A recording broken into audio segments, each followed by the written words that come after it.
गव्हाच्या पिठाच्या गूळ घालून शंकरपाळे करणार आहे. तर शंकरपाळ्यासाठी मी ही विलायची घेतली 2-3, त्याला कुटून घेतलं आहे आणि गूळ असा विरघळून घेतला आहे. आता गाळून हे पाणी वापरणार आहे मी. तर ह्या वाटीने मी 1 वाटी गूळ आणि 5 वाटी पीठ घेणार आहे, गव्हाचं पीठ. हे मी साजूक तूप घेतलं आहे, त्याला गरम करून घेते. आपण तुपाचं मोहन टाकणार आहे त्याच्यामध्ये, म्हणजे शंकरपाळे खुसखुशीत होतात. हे पीठ घेतले मी 5 वाटी.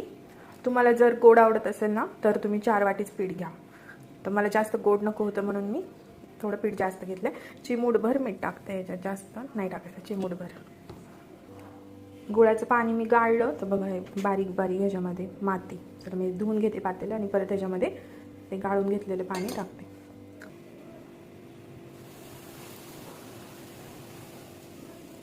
चमच्याने मी हे मिक्स करून घेतलं. आता हे असं सगळीकडं चोळून घ्यायचं व्यवस्थित. असं हे झालं पाहिजे. दोन्ही हाताने चोळून असं हे पीठ मिक्स करून घ्यायचं व्यवस्थित. तर हे झाले. आता मळते. घट्ट मळायचं, पातळ नाही मळायचं. थोडं थोडं गुळाचं पाणी घालून पीठ घट्ट मळून घ्यायचं. तर अशा प्रकारे पीठ मळून घ्यायचं आहे आपण एकदम घट्ट असं, आणि अर्धा तास असंच ठेवूया. अशी एवढ्या जाडीची लाटून घ्यायचं आहे.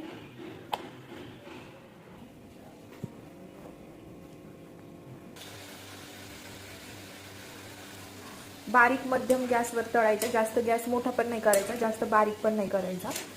तळून घ्यायचं असं.